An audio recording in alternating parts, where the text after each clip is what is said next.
जिनकी जमीनें हैं, आप चले जाए करगली मौजा, चपरी मौजा, मकोली मौजा, उनको खत्म कर दिया गया है। 70 साल बाद उनको नौकरी नहीं मिली है, वे बर्बाद हो चुके हैं। तो ये जो है ना, ये लोग जानते हैं कि झारखंड में कोई भी काला कानून आसानी से बनाया जा सकता है, आसानी से झारखंड के लोगों को बोका बनाया जा सकता है। चले जाइए नागपुर में, वहाँ है WCL वेस्टर्न कोल लिमिटेड, सेम रूल है कि कोयला बाद में कोड़ेंगे, पहले विस्थापितों को घर बना के देंगे, पैसा देंगे, नौकरी देंगे। आइए झारखंड, आइए धनबाद, बोकारो, रामगढ़, पिपरवार, NTPC आइए, पहले लाठी, पहले गाली, पहले जेल, फिर बच गए, बर्दाश्त कर लिए तो नौकरी मिलेगी। अभी 3rd ग्रेड 4th ग्रेड की नौकरी मिलेगी, लात जूता मिलेगा, फ्री में मिलेगा।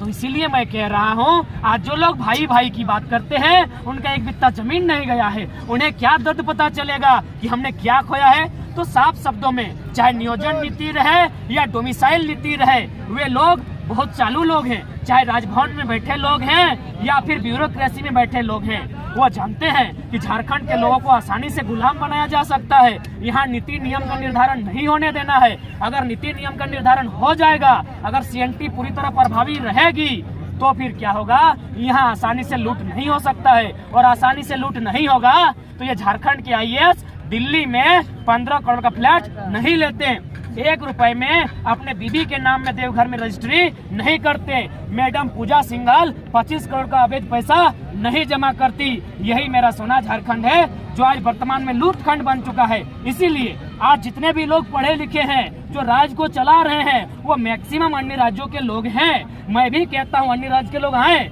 जैसे हमारे लोग IAS IPS बन के जाते हैं, नेट JRF करके जाते हैं, यानी नियम से जाते हैं। लेकिन आप दरोगा बनकर आएंगे, यदि आप चपरासी बनकर आएंगे, यदि आप टीचर बन के आएंगे, तो भैया माफ कीजिएगा, हम विरोधी हैं तो विरोधी ही सही।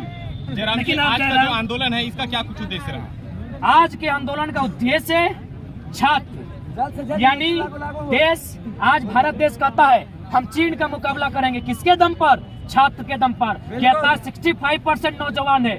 आप कल्पना कीजिए, अगर 65% नौजवान जो हजारीबाग के हॉस्टल्स में, रांची धनबाद के हॉस्टल्स में अपनी माँ का गहना को गिरवी रख के, पिताजी का खेत गिरवी रख के, बहन और भाई के सपने को गिरवी रख के 5 साल, कोई 10 साल तैयारी करता है, किसी का बाल पक चुका है, किसकी आंख की रोशनी चली गई है, जब उसको वैकेंसी नहीं मिलेगी और आप कहेंगे मुर्गी पालो, सुअर पालो, क्या बीतेगा उस दर्द को आप समझिए। तो आज का आंदोलन है स्टूडेंट के लिए, क्योंकि सबसे पहले अगर किसी को आपको मजबूत करना है, सबके से पहले अगर इस राज्य में किसी को खुशहाल करना है, तो सबसे पहले स्टूडेंट को करना होगा। स्टूडेंट मुस्कुराएगा, ये राज्य मुस्कुराएगा, ये देश मुस्कुराएगा। इसीलिए आज हम लोग नियोजन, जो पॉलिसी हमारी नियोजन नीति, उसी को लेकर हजारीबाग आए थे। सवाल होगा हजारीबाग ही क्यों?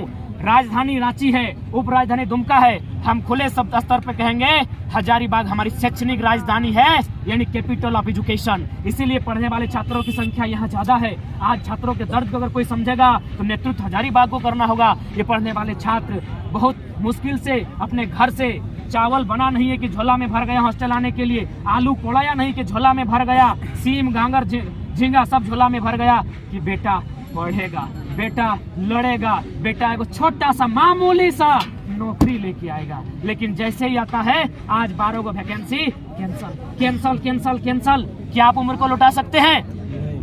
क्या हमारे पक्के बाल को काला मेहंदी से सादा कर सकते हैं, नेचुरली सादा कर सकते हैं? कभी नहीं। क्या हमारी आंखों की रोशनी लौटा सकते हैं? तो आप ये क्यों बोल रहे हैं उम्र लौटा की सीमा बढ़ा देंगे?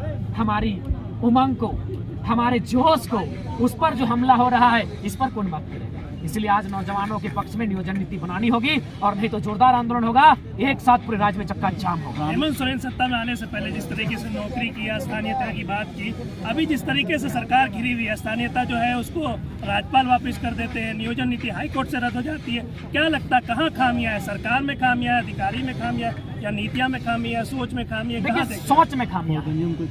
मैं स्टूडेंट हूँ, मैं स्टूडेंट की तरह बात करना पसंद करता हूँ। जो लोग संविधान का हवाला देते हैं, आर्टिकल 14, 15, 16, कभी कभी 19 का हवाला देते हैं, तो उनको 19 कक्षा भी पढ़ना चाहिए। अनुसूचित जनजातीय क्षेत्र में किस प्रकार का प्रतिबंध है। संविधान की अगर आप बात करते हैं तो आपको ये भी जानना होगा, भारतीय संविधान आर्टिकल 171 कहती है विधायक बनने के लिए कम से कम 60 का होना चाहिए राज्य में, लेकिन 371 की कुछ धाराएं हैं जो सिक्किम और अरुणाचल प्रदेश को कहती है 30 विधायक से आप काम चला सकते हैं। इसी देश का संविधान अरुणाचल प्रदेश के लिए अलग कानून की बात कहता है, झारखंड बिहार के लिए अलग कानून की बात कहता है। यानी क्यों?